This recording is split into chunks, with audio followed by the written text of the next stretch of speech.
speaker tonight is a great privilege for me.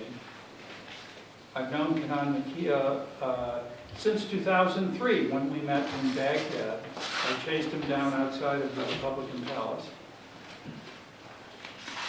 And because I had the further privilege of working with him in his capacity as the founder and head of the Iraq Memory Foundation. But first let me step back, and my first acquaintance with him was, of course, in reading his famous seminal work, The Republic of Fear, which put Saddam Hussein in the crosshairs, which was published in the late 80s, which exposed the totalitarian nature of Saddam's regime in such a riveting way. And Kanan went on to write a number of other books, The Monument, Cruelty and Silence, War, Tyranny, Uprising, and the Arab World, The Rock, a 7th century tale of Jerusalem, centered around the construction of the Dome of the Rock. He's also contributed to some major films and documentaries, most especially notable Saddam's killing fields, shown, I think, on PBS here and elsewhere, revealing the terrible Anfal campaign and the mass slaughter of the Kurds in the north. Now, Saddam is here tonight because of the recent book which he has published called Rope, referring to the rope with which Saddam Hussein was hanged.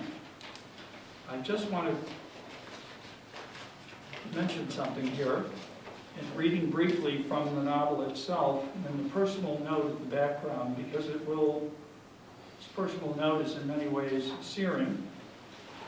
And it contains some things that may be surprising to people who have accepted the normal narrative of what took place here. So Kanan writes, Iraqis, not Americans, were the prime drivers of what went wrong after 2003. Not only the ones who had suffered and lived through the regime of the Ba'ath between 1968 and 2003, but also Iraqis who rode in from abroad. A few pages later, he says, in this book, I had to tell the story of how we made our own failure in Iraq and why we own it. Not the great big boogeyman of the West, unquote. Our failure is including himself in that failure, but I want you to know that I don't know of anybody else who strove harder to make it a success.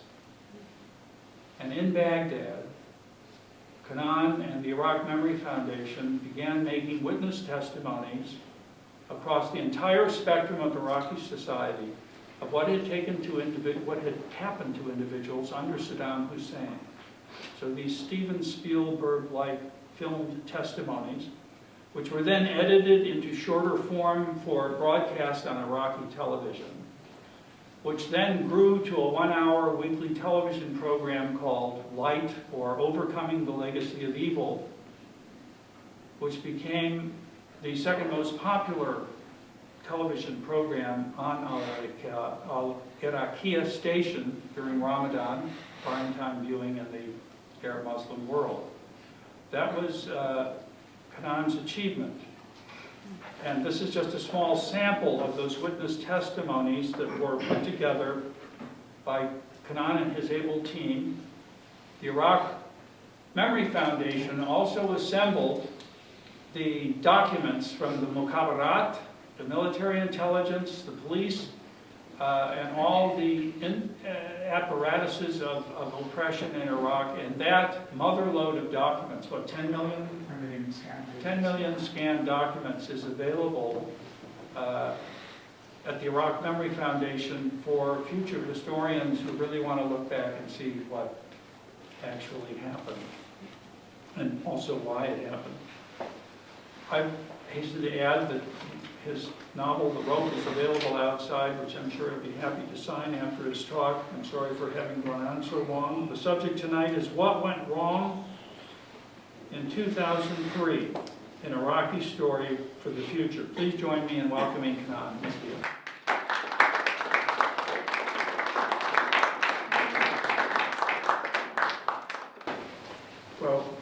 Bob is far too modest, for it was only possible to make all these videos, all these testimonies with his help.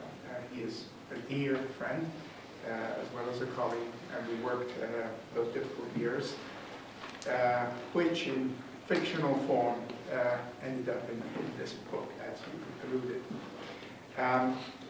When Bob and I were talking about tonight's lecture, we came up with this title, What Went Wrong in 2003, an Iraqi Story. And I ended up, as often happens when you put a lecture together, slightly changing it. So it's okay. And I think those of you who are engaged in the business of giving lectures know exactly how that happens. But Bob has already alluded to some of what will be the main theme of this lecture. As you all know, very, very many books now exist on the 2003 war. What led up to it, what went wrong, why the USA thought there were weapons of mass destruction and they weren't, how knowledgeable was the United States about the society and country it ended up occupying, and so on. My talk is not going to cover that ground.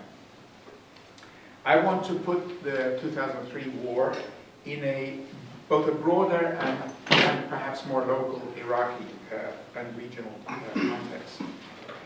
I will consider what it has meant for the region as a whole.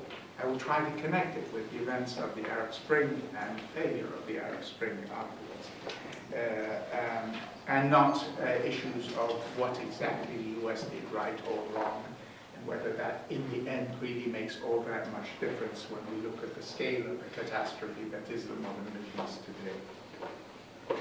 So the first question, and we'll do this in a number of points. I may be skating over points, but I'm looking forward to the question and answer period to, for you to interrogate me and ask me to go further into something or to have a discussion over it. But the first question I want to start with, the first observation you might say, is why did the Iraqi state collapse in quite the way that it did? I think we have to pause here for a moment and think about that question. And then, was the fall of the first Arab dictator in 2003 connected to the fall of a whole slew of other Arab dictators starting in 2011 onwards? Is the one seminal event, the great big watershed event of 2003, connected to the other? And as we look today from our current vantage point back at the state of the Middle East, can we say we are looking at the early stages of the collapse of an entire system of Arab states set up in the wake of the fall of the Ottoman Empire by the victorious powers at the time, England and France principally? So these are very big questions, and I don't think I will have definitive answers to these questions. But to understand, perhaps the main theme of today's talk will be to say there is a connection between 2003 and Iraq and these great big events that don't affect Iraq per se, that the United States had virtually nothing to do with. And the United States may have bombed Libya, but it certainly didn't occupy it, and it neither bombed nor occupied Syria, to take just a couple of the states that we're talking about. In fact, if you look at the whole constellation of collapsing states, the one country that's doing a tiny bit better, not a lot, but a tiny bit better than the others, is the one that was occupied by the United States, and which the United States was directly responsible for getting rid of its dictator, namely Iraq. So, but to return to this question about the way that the Iraqi state that Saddam built collapsed, notice that power in Iraq on the immediate aftermath of the war, it didn't just fragment like a sheet of glass fracturing in 2 or 3 large chunks, falling into big pieces which would be managed. It shattered into 1,000 pieces. And that was not the doing of the 2003 war. It suggests the very way that the state collapsed, suggests that there were underlying reasons going on that had nothing per se to do with the war. in the Iraqi polity, in the way it was shaping up in the decades preceding 2003, long before 2003, that caused it to fall apart in that particular way. And that which, you know, that is borne out, in a sense, by what we see happening in other Arab states, namely the way that the Syrian state fell apart. So power is always, as we know, about numbers of people coalescing around something. And that something could be the idea of a single Arab nation. This was the Ba'athist idea. Or it could be the idea of Iraq, that originally artificially constructed entity post the fall of the Ottoman Empire, but one that lasted for a very long time now, and what states that we live in today were not originally artificial in some form or another. So it could be that, the one or the other, but there's a whole lot of other things that suddenly became possible in post-2003 Iraq. It turns out there are just very many of those somethings out there, and not merely ideas in the sphere of culture and personal identity, which is normal and desirable in any culture. I mean, I may be Iraqi, I may be Arab, I may think of myself as a Baghdadi in some occasions, I may be of Muslim background and have a very mixed, and I may be American, and an Iraqi American, therefore I also happen to have it. So in all of these multiple identities enter into who I am, and enter probably into who any of us are. And this is normal, this is desirable, this is in fact enriching to the experience of being human. But in the sphere of politics, often the question is more restricted. Politically speaking, who am I? Am I an Arab? Now, to say you are politically speaking an Arab means that your sense of political identity is that of Arabness. Therefore, Iraq is naturally artificial. You see yourself as an Arab, and you wish for a unified Arab state. So that was the Ba'athist movement. That is a very different way of thinking of yourself than to say, just I happen to be, culturally speaking, Arab or Iraqi. But now there are also other forms of identity swirling around post-2003 Iraq. Should I, for instance, now that I have been given an opportunity by the United States, should I, for the first time in my very long history, be a Shia, politically speaking, an Iraqi Shia, politically speaking? This is a very novel construction, but it is one very much on the agenda, very much still a very active force in Iraqi politics today. What does it mean to be a Shia, politically speaking, in Iraq today? Iraqi Shia, unlike their Iranian counterparts, have never ever ruled themselves. They have existed for perhaps much longer than a 1,000-year history, and yet they have never ruled themselves. Their cultural conception of themselves is very much as victims. They see themselves as history's eternal victims. By contrast, the Iranian Shiites, Shiism came to Iran from the top down. It's about 400 years old. And they have always ruled themselves, be it in the form of the Pahlavi dynasty or in the form of the Islamic Republic. But Iraqi Shia haven't. And so they are embarked upon an experiment, quite unprecedented in Iraqi history. But then there are also, as this novel idea of thinking of yourself, politically speaking, as an Iraqi Shia, and of ruling in the name of Shia, the question bugs itself, am I or am I not a part of Iran? Am I an extension of Shiism in Iran, or am I something unique and distinct? Therein lies also a set of problems, a set of identities which need to explore. And that is, of course, not to speak of being a Kurd, and does your Kurdishness come first, or your Iraqiness come first? And even what are the implications, is what I'm trying to ask, of these ideas suddenly spreading throughout the political universe of a country of post-2003. They are very, very considerable. So my point is that post-2003 Iraq, there was no longer any one idea dominating the sphere of politics around which people could coalesce.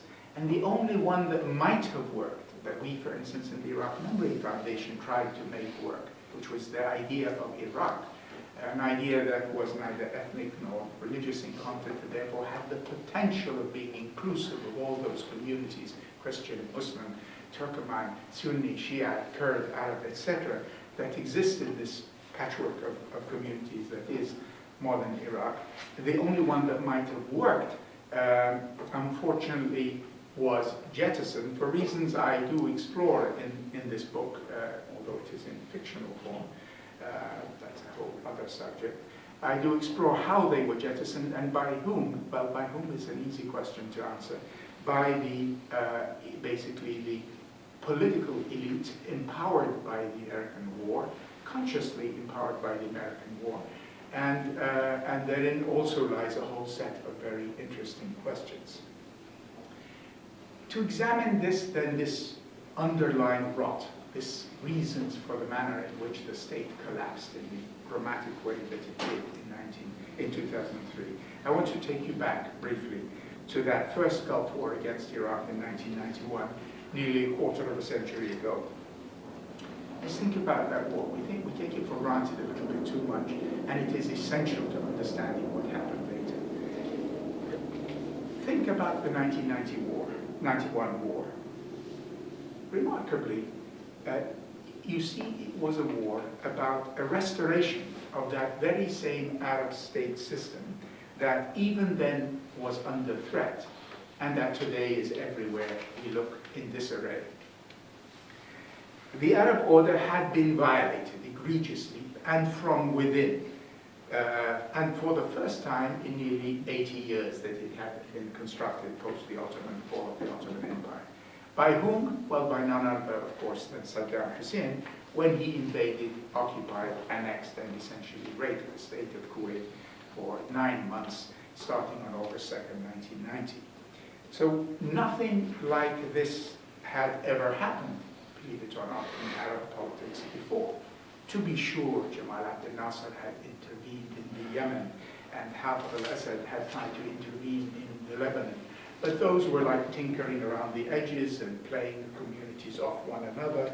It's not a wholesale invasion of an army, a sacking and finally an annexation of one country to another, and calling it an undermining of the very foundation of that order in the mindsets of the ruling elites that had governed this part of the world for so long. So in that sense, it was a completely novel action, literally wiping off the face of the map, erasing another country from existence, and a fellow member of the Arab League, and doing it in as brutal as a way as he did. Now, the interesting thing about that 1991 war is that it enjoyed the support, naturally, of the Arab regimes in whose name it was waged, but it didn't enjoy the support of its peoples. Iraqis, with the exception, of course, of Iraqis and the Kuwaitis, Iraqis, because they had suffered under Saddam's tyranny, and Kuwaitis, because they had been brutally occupied, were the exceptions back in 1990 that have, in post-2011, become the Arab norm in the shape of the Arab Spring that broke out in 2011. I remind you of what happened immediately after the 1991 war had been successfully concluded, and Saddam Hussein pushed out of Kuwait by a coalition of some 30 nations, led by President Bush Sr. Millions of Iraqis, south and north of the country, Kurds and Shia Arabs by and large, rose up against their tyranny. And they did another first for Arab politics, another unthinkable and new phenomenon. They called upon the very Allied forces that had been bombing them for weeks to help rid them of their own dictator. Now, however tyrannical a regime may be, we all know that its people, its population, will tend to rally around it in times of war. Think of the Soviet Union and Hitler's invasion of the Soviet Union. The examples are legion in history. In 1991, just to essentially to indicate the magnitude of the event, Iraqis broke that rule. They put the issue of their own dictatorship front and center of their actions. And this, as I said, was a first in Arab politics. It had never happened before. We Iraqis call that event an intifada, an uprising against dictatorship. At the end of its crushing, for reasons that are well known, because the mandate of the 1991 coalition to push Saddam out of Kuwait did not include getting rid of the dictator, by pushing him out of Kuwait. In the end, that uprising was crushed at the cost of around 200,000 lives by the end of 1991, overwhelmingly Shia from the south of the country, who, unlike the Kurds to the north, were trapped by a geography and the hostility of the neighbors, and essentially locked into a very deadly situation. These numbers, those 200,000 of Iraqi dead in 1991, are worth keeping in mind in light of the still accumulating numbers of Syrian dead of the last few years. In other words, I'm suggesting, what I'm doing is thinking outside the box with you also. Of course, there are going to be holes in these arguments, but I want us to think about all of the connection of all of these events, for at the end of the day, they are connected. I'm looking at the events of 1991 as a kind of dress rehearsal for what we see happening in post-2011 Syria. So in 1991, the Western and Arab coalition of armies that had come to liberate Kuwait stood by and watched as Iraqi insurgents were cut down by their tyrant. The overthrow of Saddam, as I said, was simply not part of the UN mandate for that war. And so ordinary Iraqis died in droves as the Arab state system, I'm focusing on that, led by, in those days, its very formidable array of dictators, was restored to its previous status quo. So in retrospect, we can say that 1991 uprising and those Iraqi deaths were, like as I said, the dress rehearsal for what's going on today. But on the surface, the 1991 Gulf War succeeded in its stated goals. The people of Iraq, true, were left under sanctions for another 13 years, with a vengeful and bitter dictator itching to reach his vengeance on those who had dared to rise up against him. And by the time 2003 comes rolling along, the cost was considerable. Essentially, the decimation of the Iraqi middle class, the very class that those of us who called for, who counted on for a democratic or a semi-democratic, or at least a move towards a better polity in Iraq, which would rely on that middle class was decimated during that critical period between 1991 and 2003. And the gutting of those state institutions that had worked ever so ruthlessly and so efficiently all through the 1970s and 80s, the way tyrannies and totalitarian states often do, was now, that state was now turned into a kind of criminal enterprise rather than a totalitarian enterprise during the 1990s. And a mood of mistrust was inculcated during the 1990s, which towards the United States, because a lot of people felt that down, and this meant that a lot of people were utterly convinced that until the United States Army was literally sitting on Iraqi territory, occupying Baghdad, did not believe it was actually going to happen. Memories of 1991 were playing themselves out. In the run-up to 2003, the Second Gulf War, everyone, including myself, grossly underestimated those costs of the previous 13 years. Under our noses, the Iraqi state had metamorphosed, as I said, into a house of cards, but no one really knew. And a person like myself made it his business to know, and did not. And it was hard to know, is probably my main point. It looked intact and powerful on the outside, but in fact it had, for all practical purposes, been gutted within. Mind you, that was not an argument against the war, not in my book anyway, not if the primary purpose of a war is the removal or the cessation of abuse, for that didn't change, the abuse increased, if anything, it didn't decrease. But it suggested that the that the post-war environment was going to be a whole lot more complicated than any of us had hoped, before 2003. In fact, if you think of 2003, there was really, perhaps maybe some of you would disagree, military experts here, former military men, perhaps I'd love it if we could talk about it. I think even the idea of a war in 2003 is a bit of a misnomer. Sure, there were skirmishes with Saddam's Fidayeen, a battle or two perhaps with units of the Republic of God, but the whole terrible edifice of what had been this state seemed to just come tumbling down. And the army had dismantled itself, to be quite honest, long before Paul Bremer issued his famous order for the dismantling of the army. So the signs, if you like, of this rot were already there and evident. Now, we did not know, as I said, in 2002 and 2003, what we know today. We did not know, as I said, how far the rot had gone, and we did not know how the new political elites, empowered by the American war, literally,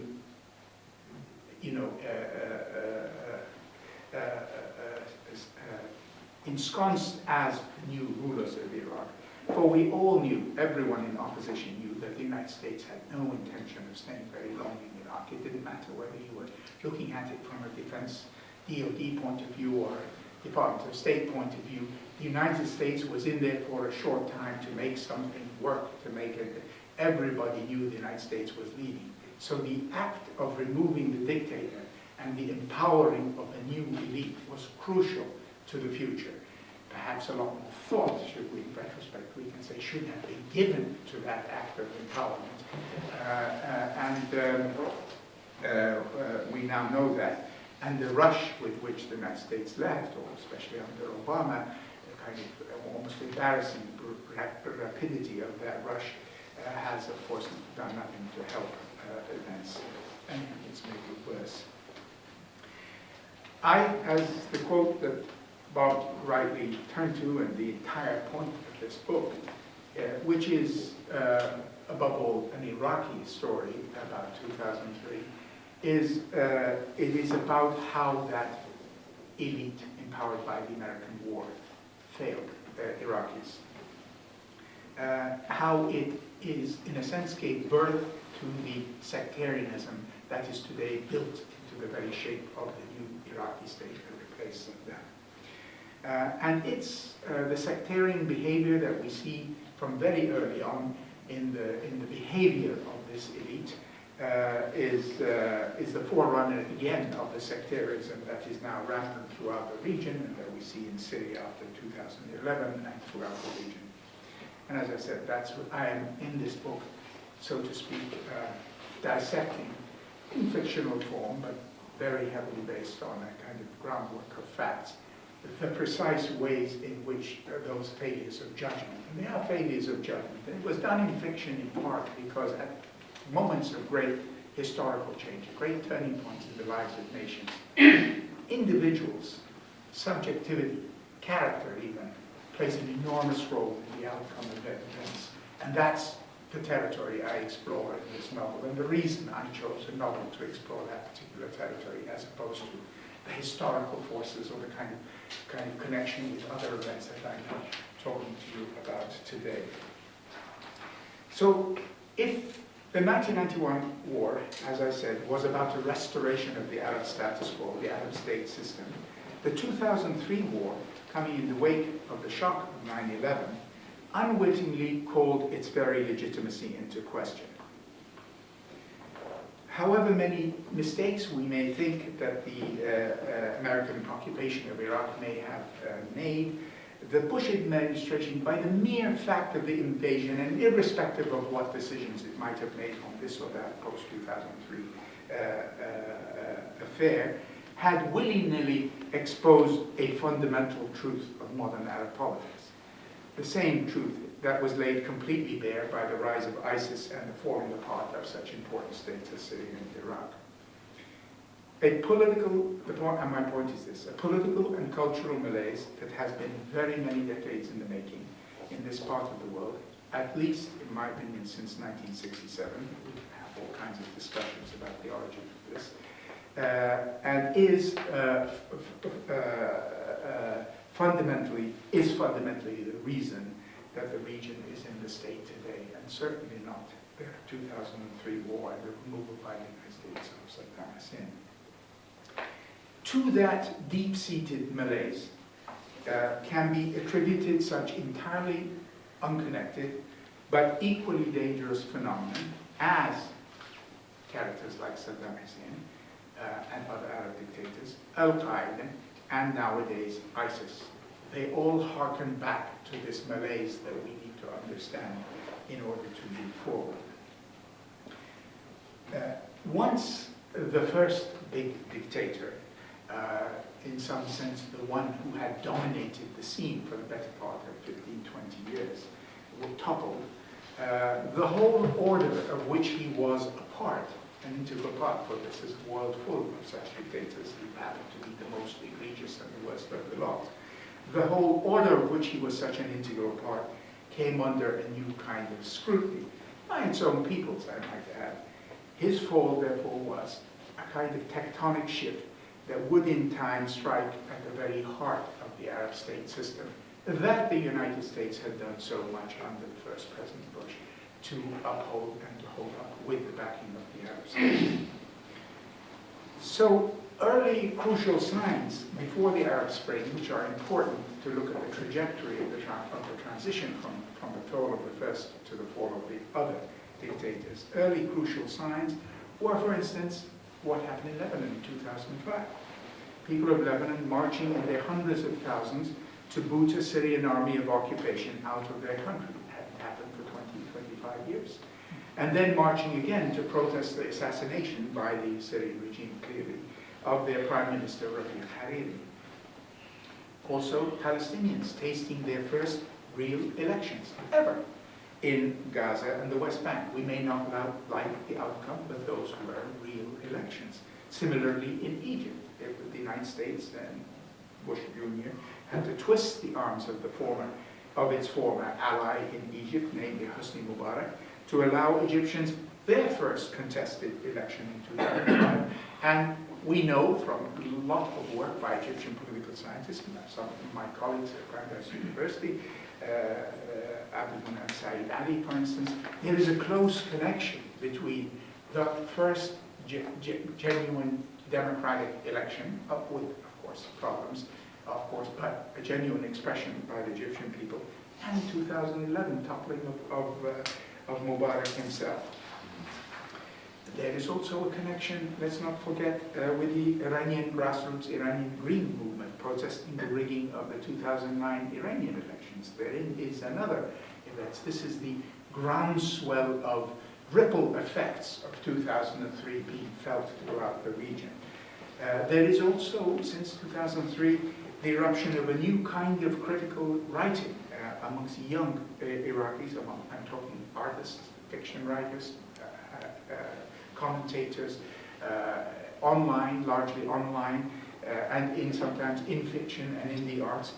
That is a flowering of culture that we don't see, nobody talks about it, it's not in the news, none of these people are prime newsmakers, but it's very important, I think, for the future.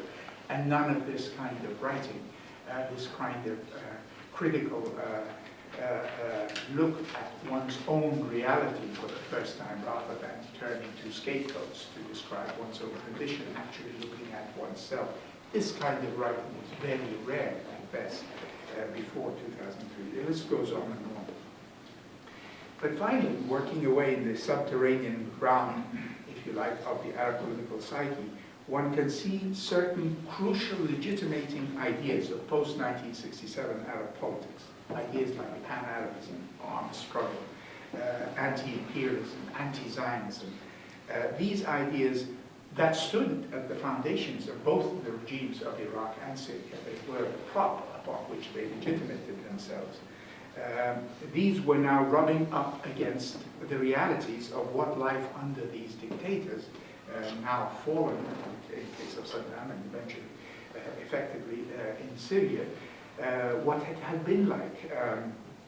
And before 2003, for instance, one had been able to deny, as the whole Arab world tended to deny, the genocide that had been inflicted on Iraq's Kurdish population. The film that Bob Riley mentioned, Saddam's Killing Field, I couldn't get shown in I think it was only shown in Morocco once, and that's it. It simply couldn't be shown. The story of what Saddam had done to the Kurds in 1987, 88 in Iraq, killing nearly up to, in genocidal form, killing up to nearly 200,000 of them. So, but all of that, so to speak, has become transparent, has become a part of the discourse, has become publicly available. Or what had been done, you simply couldn't ignore what he had done post the First Gulf War to the killings of Shiites in 1991. But that kind of ignorance, which was possible before 2003, was no longer an excuse following the fall of the Iraqi Baghdad, as hundreds of mass grave sites began to be dug up and identified south and north of the country. So, can you hold a war like 2003 responsible for exposing rot and abuse that was already there? Of course not. It was going to happen anyway, is what I'm trying to suggest. When, how, what, where? These are not questions I can answer. These are speculations into the future. But the very nature of the degradation of the system suggests that it was, and the Arab Spring underlines that, if anything, it proves it. Leaving us in the wake of the Arab Spring and then the collapse of the Arab Spring, the failure of the Arab Spring, in a territory that is completely new and does not resemble anything I at least recognize from the post-Ottoman past of this part of the world. And the deeper past, that is the pre-Ottoman past, is of even lesser relevance to what is going on today in the Middle East. So let me single out one very big change in the system, in the landscape now. And that's the one I started with, but I'm not generalizing the point. The eroding power and reach of the state. Everywhere you look in this place, part of the region we call the Middle East, there is a tendency towards erosion, which is a reversal of the power of the state, erosion of the power of the state, which is a reversal of the centralization that characterized much of the 20th century history of state formation in this part of the world. And this is happening right across the board, but significantly not including Turkey or Iran. Which begs the question, what accounts for this Arab, quote-unquote, divergence from the norm? And that is not an easy question to answer. I like to ask questions, even ones that I don't always have an answer to, and perhaps in the discussion we can try to think about it together. Now, so as I said, this tendency towards the erosion of the power of the state, we're not talking about something that's really quite big and something we're all living with, and the refugees piling up in Europe are an indication of that. This is not something small, and it's not going away quickly. It's got to be much deeper than the ouster by an American war in 2003 of a particular dictator, or the fall of a whole slew of them in the course of the Arab Spring. It is more plausible to say that the greatly eroded power of the Arab state was there all along, but only became visible after these large events. We have a tendency, I mean, both in the region and outside the region, to reduce the Arab state to its dictators, to see in the all-powerful dictator an all-powerful state, when the very opposite is the case. Until today, you see this in Arab populations in Iraq or Syria, who, in the face of the disorder that everywhere reigns around them, yearn for a semblance of order, and then perhaps look back with a kind of false nostalgia for life under the state, after Saddam or under Assad, and before the Arab Spring. This is perfectly understandable given what they are living through. The argument is, even from their point of view, their deep desire for disorder in a world that is almost carbon-filled and full of disorder is even a rational one. But it is also wrong-headed, and to see the identification of the Arab state with its dictators is also, in its own way, a cynical one. I've gone way, I'm almost there. Another 10 minutes, okay. Yeah. To be sure, a transition towards a more plural and inclusive kind of state in countries like Iraq, Syria, Bahrain, or Yemen comes fraught with dangers, almost by definition. We ran into all those dangers, as Bob alluded, post-2003, and we tried, and as they say, we hoped, and we bet on hope, and we failed. And in a certain sense, it is not unusual, it's not hard to imagine failure. For change of the sort people like myself and Bob, Mustafa, and friends of ours, mutual friends of ours, hoped for, is bound to be change that occurs at the very outer limits of what is possible, certainly in the case of greatly abused societies. But that does not mean that one should not aspire and struggle for it. Political activism of any kind is never exercise in rational cost-benefit analysis. So if I were to try to point to the indicators for the reasons for this erosion of the state and its power base in modern Arab history, what would I have to look at? And what do I need to look at that differentiates the Arab state system from its Iranian or Turkish, the Turkish states that I alluded to earlier? And there are, it seems to me, four great big defining wars of this, and it's always wars that does this, that shape the modern Middle East and shape the collapse of the modern Middle East as we see it today. Those wars are the first place I would start to look at. Let me just list them and say a few words about each, probably end there. First and most important is the 1967 war, whose outcome in the shape of the occupied territories the region is still struggling to deal with. It's still locked in a world which is defined by that war. Not the rest of the world, not the international world, but the region, but the Middle East region. Secondly, and in a sense far more importantly, is the 8-year Iran-Iraq war. Much poorly understood and poorly studied, perhaps because it was one of those wars that is very difficult to study because of the nature of the regimes that fought it. But its burden until today is everywhere to be seen. Simply look at some of the leading Iranian actors inside Iraq. Qasem Soleimani, here is a character utterly shaped and made and come to politics, if you like, formed by that 8-year war. Think back to Ahmadinejad, think of the Iranian Revolutionary Guard.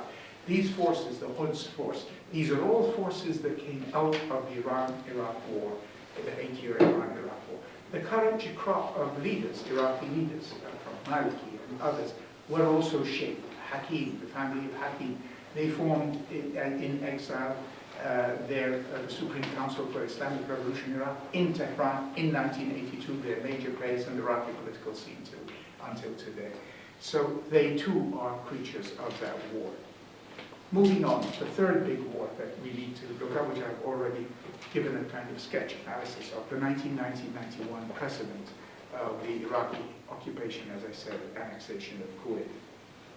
There are certain features of that war which bear mentioning briefly.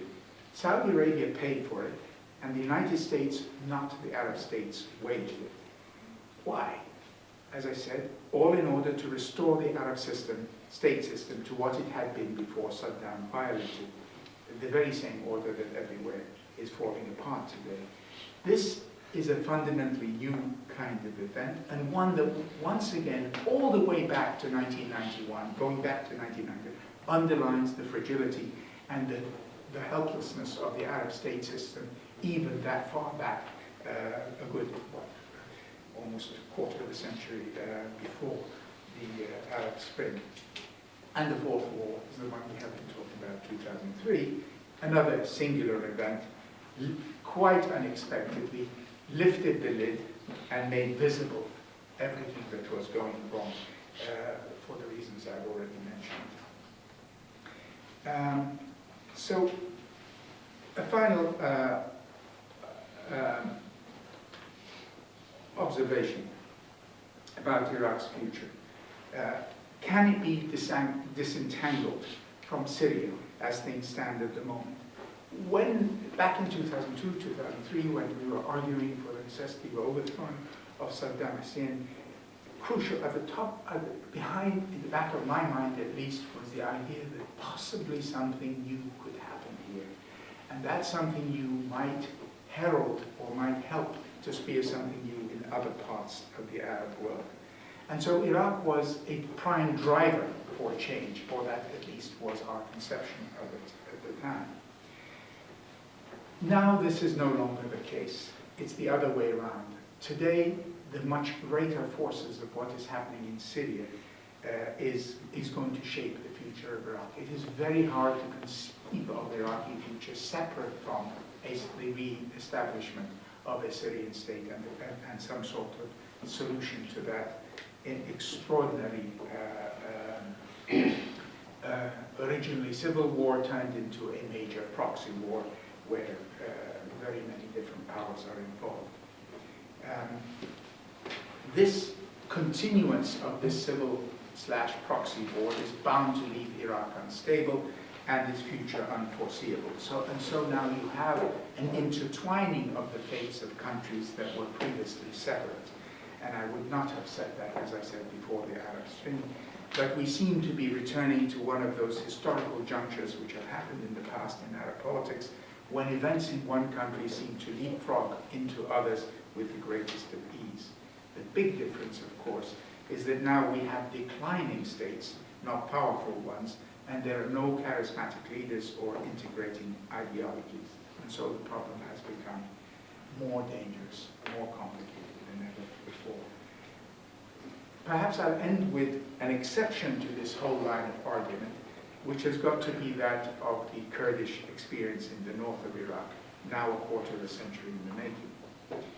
But, and here is perhaps a silver lining to the darkness everywhere around us. But in that the Kurds are managing to hold together, at least the three northern governorates of Iraq. Their fighting prowess against ISIS is gaining them credibility in the eyes of the West, which held them at arm's length for a very considerable period of time.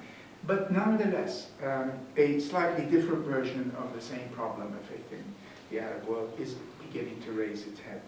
It's not that the Kurds don't want to constitute a state or are somehow unqualified and too divided to do so. Most certainly not. It is that it has become extremely dangerous for them to do so. And not because of dangers, as in the past, emanating from the Iraqi state, with which they were in permanent conflict, but because of dangers emanating from all around them, including Turkey and Iran and so on. And that is why, in spite of everything, that is pushing Barzani and the KDP and the Kurdish leadership in the north of Iraq towards proclaiming a state. De facto it's a state. I don't think they will be taking that plunge at this particular moment. So, where to go from here? It seems to me bringing the state back into the picture is the most urgent task facing policymakers, both in and outside the Middle East. There is nothing worse than a world, than not having a state in a world that is structured by the existence of states. And ask any refugee banging on the doors of Europe today, and they will know the answer to that question. My instincts are, and that's all I have to work with here, is that one has to begin in Syria, where the situation is bordering on going out of control. And to somehow or another, a major international effort has to go into bringing back the Syrian state, to be sure, not in the image of the old one, not with the same leadership. And it has to be done by a regional and international consensual agreement, a kind of concert of nations that simply says and states what it's going to be. Because not just, it cannot be done by Syria alone. Now that, of course, is a very tall order. There's no indication that the negotiations going on in Geneva are heading in that direction. But it seems to me that's an absolute precondition for even beginning to stop the slide into total anarchy that's going on in the East. Thank you.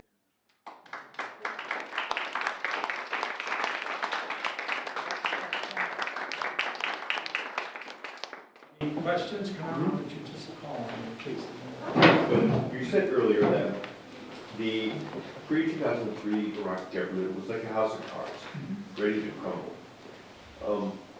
Have you seen characteristics that are more generalizable of other systems that are about to crumble? Currently, or in the Middle East? Currently, anywhere in the world. Well, I suspect many of the remaining Arab states have not yet crumbled, are pretty fragile. Saudi Arabia comes to mind. We don't know what's going on there. It's not a visible state. We can't really look very closely. But there are, I would be worried. Jordan has held on remarkably well in the current circumstances. It's in a sense a tribute to King Hussein's statesmanship going all the way back to him, and his son has to some extent continued the tradition. But it's in a very precarious situation. Lebanon is the next one that may very well is just hanging in there, barely controlled, just waiting for the Syrian imbroglio to come to some sort of closure. So there, just right away, are states that are teetering, not necessarily because they are internally a house of cards in the way Iraq was immediately pre-2003, but because they're situated in a neighborhood where the domino effect of state failure will definitely affect them. I mean, Lebanon today has, and Jordan have incredible numbers of Syrian refugees. I mean, mind-boggling numbers.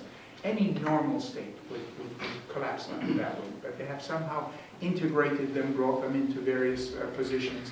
You know, they do the most menial tasks in society and so on. So it's hanging in there. I forget the numbers, but maybe it's over 1 million refugees in Lebanon. 20% of the population of Lebanon are refugees. Yeah. And in Jordan, it's something similar. So, you know, you can only take that kind of pressure for a while. Something's got to give. This is what makes Syria so important.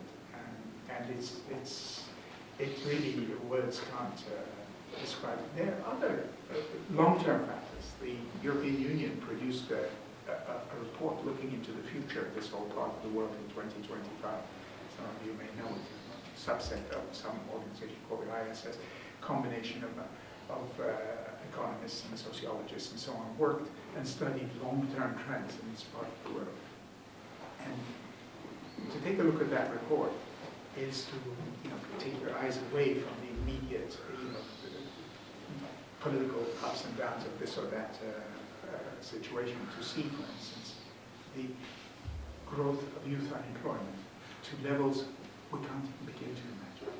The beginning of the collapse of oil revenues is another big factor.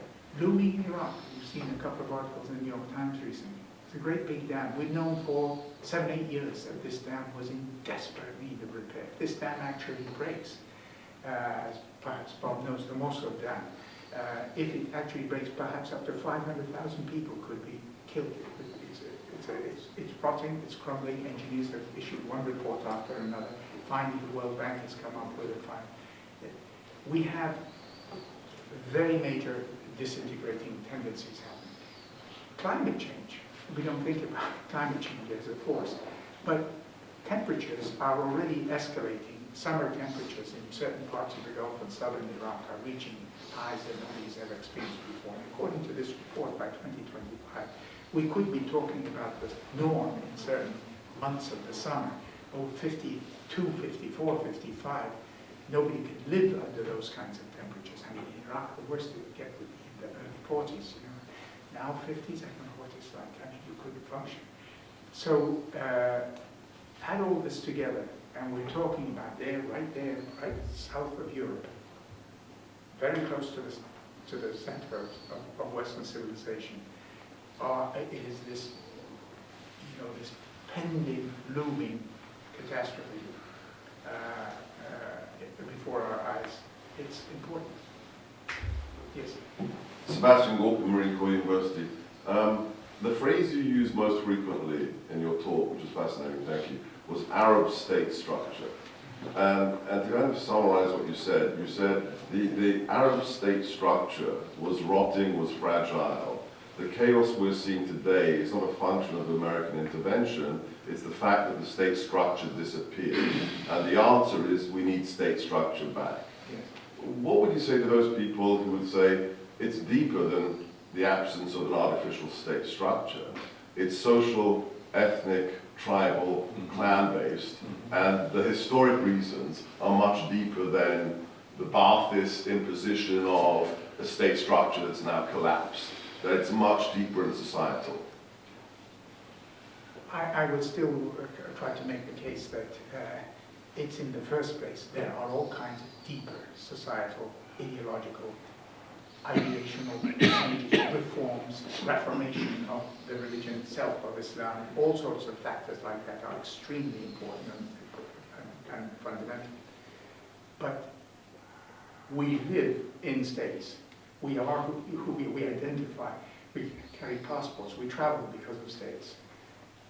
Take those away, and you can't even begin. You're almost down to the very basics of human existence, where those questions, those ideational questions, which have to be fought out in the realm of ideas, in the realm, in over a period of time, by intellectuals, by people, and then who win over large numbers of people to reform versions of those ideas, that becomes almost a sideshow, if you see what I mean. By contrast with Right. so we need the state to have those ideational battles that you're referring to those deeper structures that you're talking about. Well, there's an argument, I mean, Phil Bobbitt's argument is that we're past that stage, that the nation state fails to provide that sense of identity, and people are turning back to the tribe, to the clan, or to the corporation, or whoever it is. This is true. It's happening. Right. They fall back as they fall back in civil wars, as they fall back whenever the state disappears. But do we have, I'm asking you now, do we have an alternative to the nation state in our world? Caliphate. There you are. And that's, we don't, I don't see, it's almost as though I think of the state like a right, a basic thing, in order to begin to do stuff. But without it, you're eking out an existence on a subsistence level, and you're functioning at almost a subhuman existence. And that I think is the reason for beginning with the nation state. It's got to be in politics. Those deeper things are there. Those, without a shadow of doubt. It's just a matter of how you think you go about solving the problem. Thank you. But if I might just expand on Sebastian's point, you said nation state. If there's no nation, how can you have a state? Right.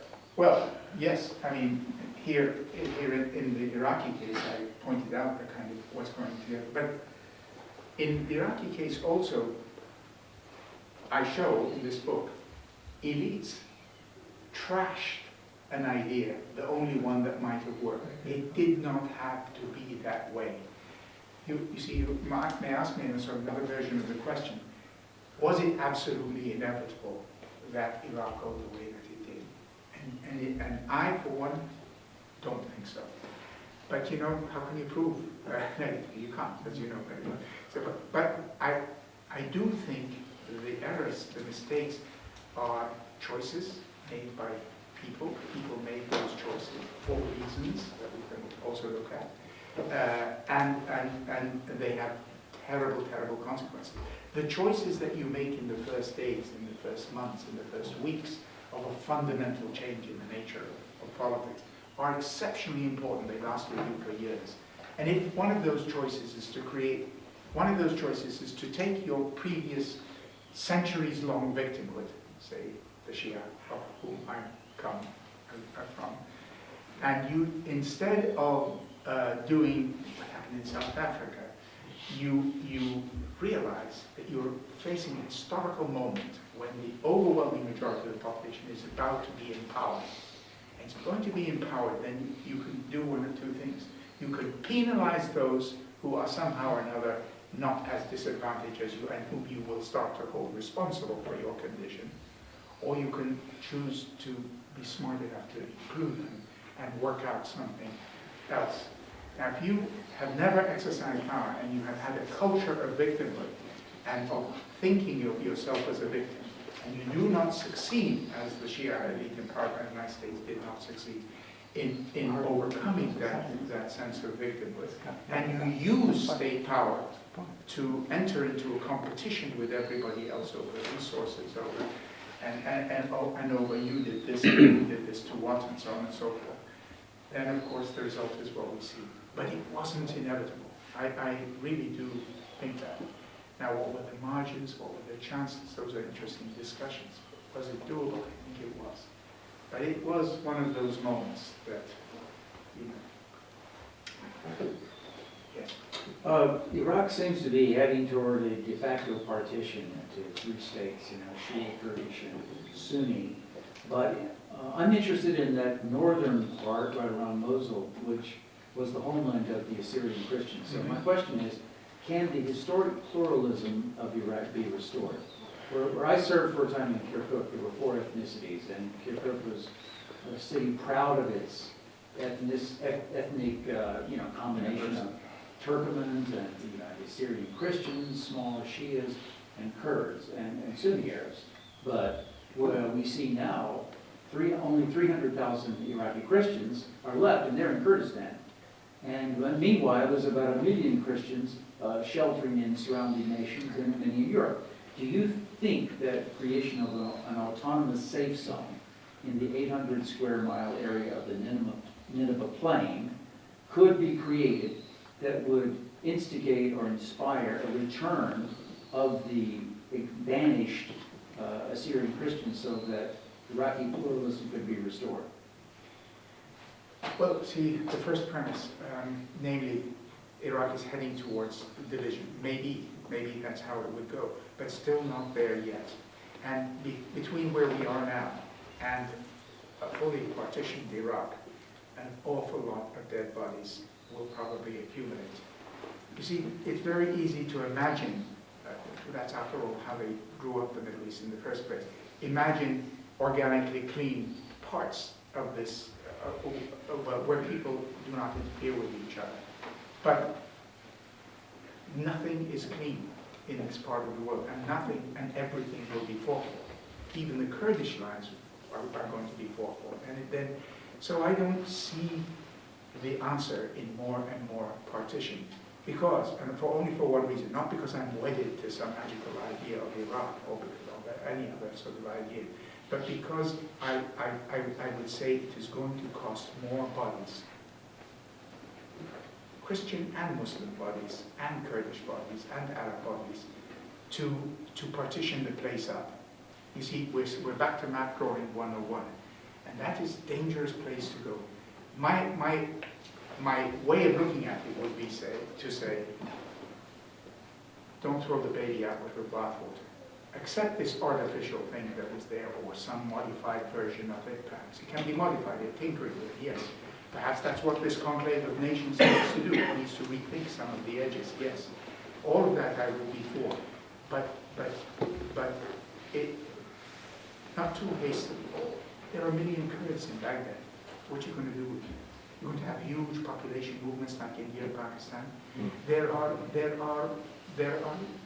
non-Kurds in Kurdistan. Why should it be Kurdish when there are Christians and there are Assyrians and there are all kinds of other people in Kurdistan? True, there are a majority of Kurds, but there are non-Kurds. There are 15–20% intermarriage between Sunni and Shia families. That's a very high percentage of intermarriage.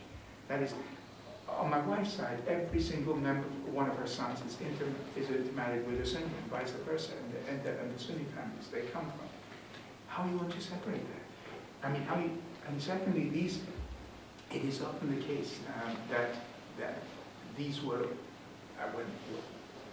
Arab, the transformation, the Sunni Shia schism in Iraq is a particularly interesting one to look at. A very good study done by Anfal, a book called The Shia of Iraq, who showed that the Shia only really became a majority in Iraq sometime between the late 19th century and the early 20th century, when Iraq, which was overwhelmingly a nomadic society, steeped in backwardness under the Ottomans, was started to modernize, and part of modernization was settlement. And during the course of settlement, those tribes which tended to settle, it would often be the same tribe, parts of which would settle, would convert to Shiism, and those that didn't would stay Sunni.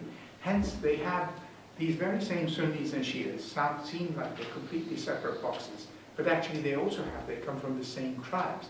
So they have tribal traditions that connect them, and now sectarian traditions that divide them. It's not easy to cut all that up territorially, is what I'm trying to say, and it could be very well exercised.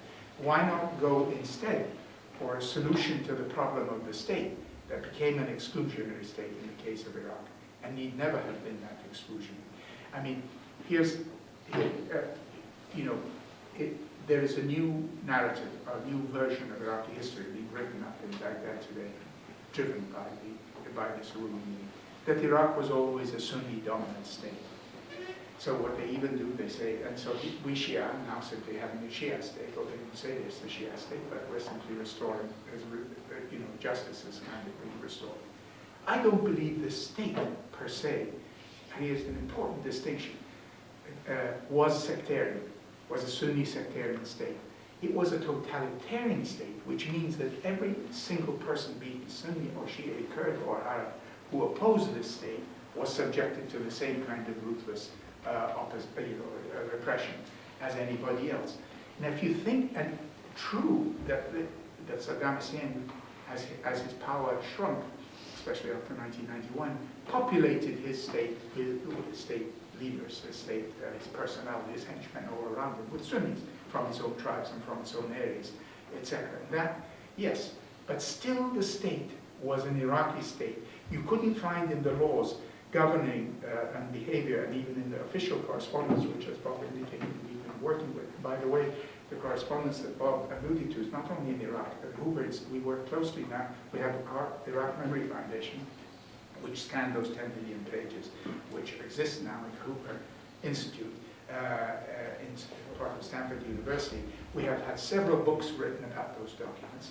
That is written about this paperwork of the Ba'ath Party that was never intended to see the light of day, that was never intended for public consumption, but which now scholars can go to and students can write PhDs about and stuff, and so on and so forth. 2 or 3 books have come out, and studying this correspondence, one of the interesting things is you don't see overt sectarianism in the correspondence of George Sassoon, a professor at Georgetown, has a book on the Saddam's Ba'ath Party, which has looked very carefully at the correspondence.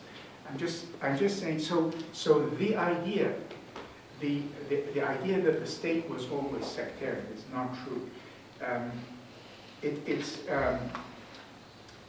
But society is sectarian for sure. Society is. I mean, America has a long history of racism, but the state is not a racist state. The Constitution protected against it, and one American leader after another pushed back, from Abraham Lincoln right the way through Lyndon Johnson, through Martin Luther King, and so on. American leaders pushed back the boundaries of racism and did not let it enter the form and shape of the state. It doesn't mean it's disappeared entirely. In Iraq, those leaders didn't push back the boundaries of sectarianism. They encouraged them, they inculcated them, they created them. And so we end up with the state that fails at, it's not the sectarian state that we see today. It's a very big difference. People don't have, societies will have a variety of ills, raging through them, and that is normal. I mean, you'd expect that. But it's what happens in politics that I think is so important, whether politicians encourage, work with the worst in human nature, or work with the best in human nature. That is a political choice. You can, where you center. Iraqi politicians post-2003, perhaps because they felt themselves weak, without the social standing, without the social base in the country, worked on the worst of human nature, built a social base for themselves that way. That, I think, is... Yeah, I'm sorry, I want to leave a couple minutes for Kanan to sign books in the next room before he has to go, so if you join me in thanking him.